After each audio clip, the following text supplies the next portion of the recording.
Hello, my name is Zachary Green, and I went to the new dialogue about race, and I believe our group achieved true dialogue because in our group discussion we had a bunch of races, and there was no arguments between anybody, and the races or the individuals in the group were open to everybody's past experiences and their life goals that we told each other and what we grew up from.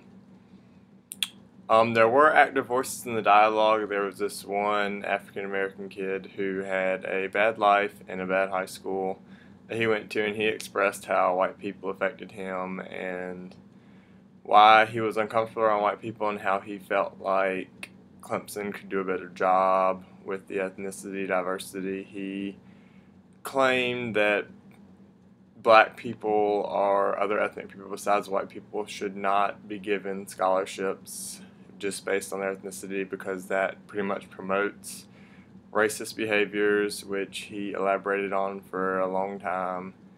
Um, there were some more reserved voices in the group. For instance, it was mainly white people because they didn't want to offend anybody.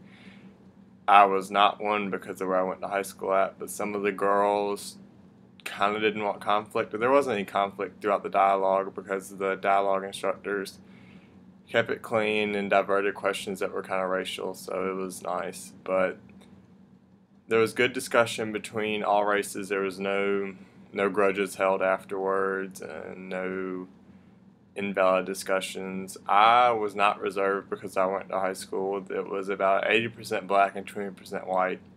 So it was definitely the opposite. The blacks there, where I came from, treated us like we owned them something because of slavery in the past. My guidance counselor, for instance, would never send my stuff off, so I had to send all my stuff off to college myself. My stuff got put at the bottom of a pile because I was white, and we found this out, and there was a big discussion with it with the school principal. So where I came from, racism was definitely a big deal, and it has definitely skewed my view of people in the day, like today and at college. But racism here for me has definitely gone down because people here are just more educated, not so immature. They're just nice people in general.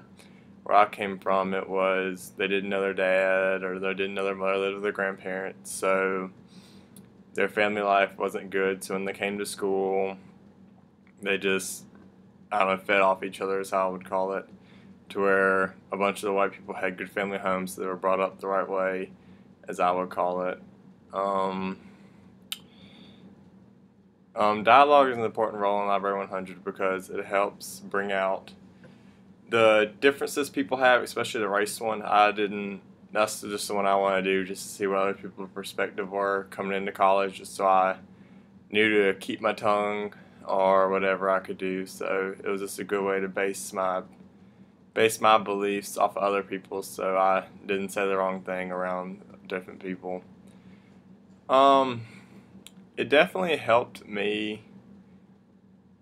It helped me believe that. Well, it didn't help me believe. It helped me realize that racism really isn't that big of a deal with upclass people. I mean, the African Americans, the Mexicans here, they're all really nice people. They have goals in life, unlike the ones I dealt with at home.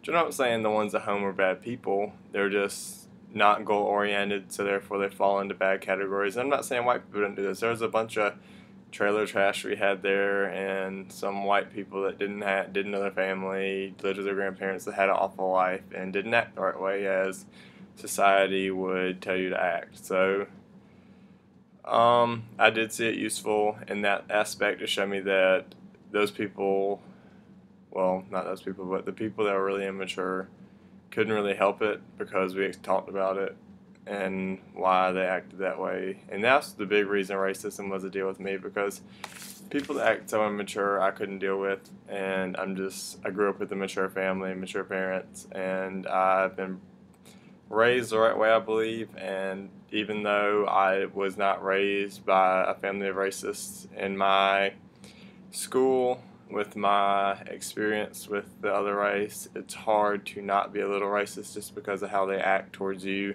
and how they treat you. They treat you like they owe you something, when in the end racism has been gone for a long time, and they should realize that and let it go.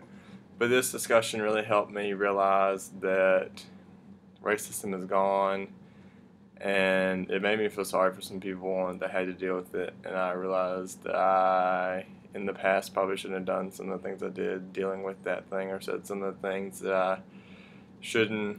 I said some things that I probably shouldn't have. So it was an eye opener for me, and that's why I believe this dialogue was important to me. Thank you.